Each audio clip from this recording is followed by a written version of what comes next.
Hey y'all, what's up? It's Friday, so I'm gonna keep it black, but I'm gonna keep it brief. So ex-NFL player Herschel Walker said that black people shouldn't get reparations. Negro, please. And it's just rich, coming from an NFL player, not just cause you're rich, sweetie, because the white folks got money off your back. Oh, but you got your little piece of change, so you good.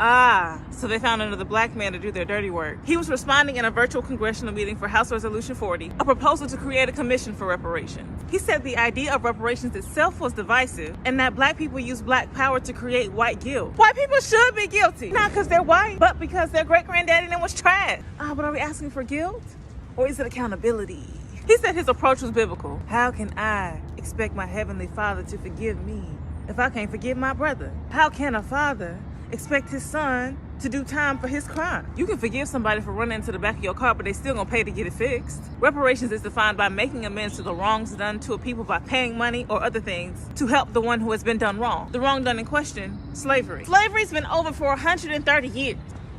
Let me tell you something. The widespread institution of slavery ended in 1865, and the 13th Amendment passed in 1865 allowed for slavery to continue as punishment for a crime, leading up through into the prison industrial complex that still exists today. And thus debt peonage, convict leasing, tenant farming, and sharecropping became the gateways and conduits for black people to continue to be enslaved. Listen, if you ain't seen the 13th documentary on Netflix, there's nothing more me or Ava DuVernay can do for you at this point. Not to mention the economic wrongdoings perpetuated against black people, from exclusion in the housing market, which y'all think is an acceptable minimum wage, the wage gaps between all of us and the white men, and barred access to even becoming qualified for higher earning jobs and higher education for that matter. Okay, they gave the victims of the Tuskegee experiment $10 million in medical treatment, but Japanese Americans got $20K apiece for being put in internment camps during World War II. 176 indigenous tribes got $1.3 billion for unjustly seized land. And you telling me we shouldn't get reparations for unjustly seized people, for unjustly seized work that you got rich off of? Stop playing with me. And where did this idea for reparations come from in the first place? William T. Sherman, my main man who burned down Atlanta, half of Georgia, and a little bit of South Carolina during the Civil War. He released Special Order Number 15 and declared that newly freed people should get 40 acres of the newly abandoned lands and a mule. It was a cool idea. I appreciate you, William. We couldn't really enforce anything long term because he was from the North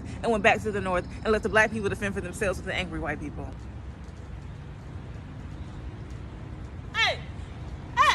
So since any type of compensation for the wrongdoing was denied then, we want it now. So count it up.